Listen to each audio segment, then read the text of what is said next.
Solar panel, the photons will appear and it is converted into current, that is DC. Then we are converting it into AC. Then we are sending it to three-phase, the grid there.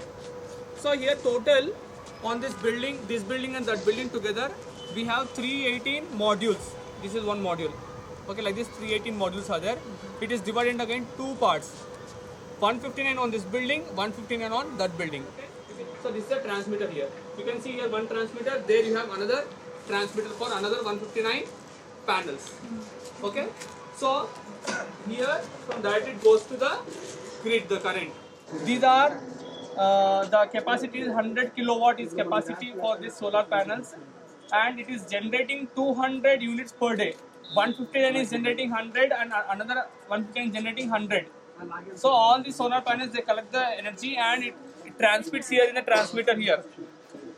From here it goes down to the grid, directly to the grid. Now what happens, we are not having battery backup power.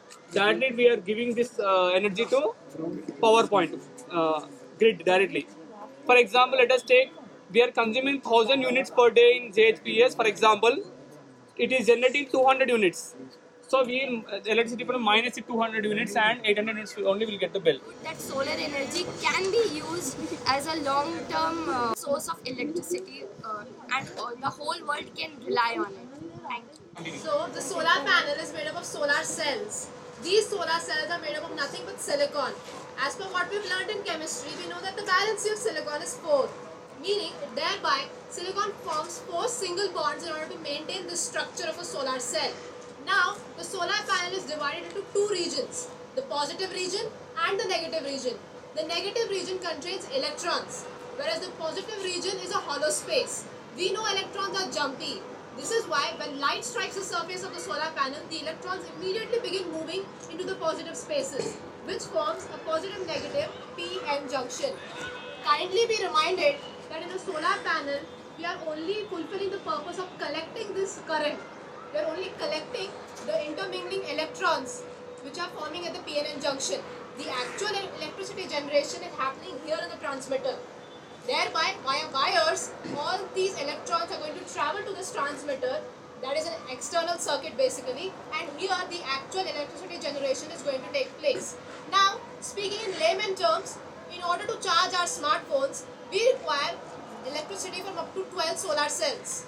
Also, another astounding fact is that the Earth receives 173 trillion megawatts of solar energy per day.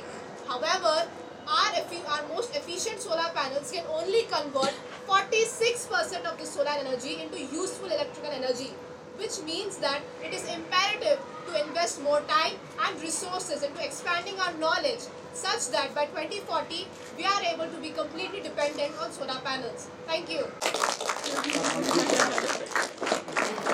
Solar energy is not just a source of clean power, it's a catalyst for global sustainable development.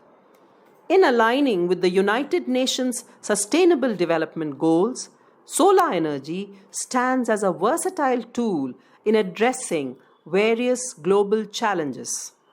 Solar energy is a key enabler of sustainable development.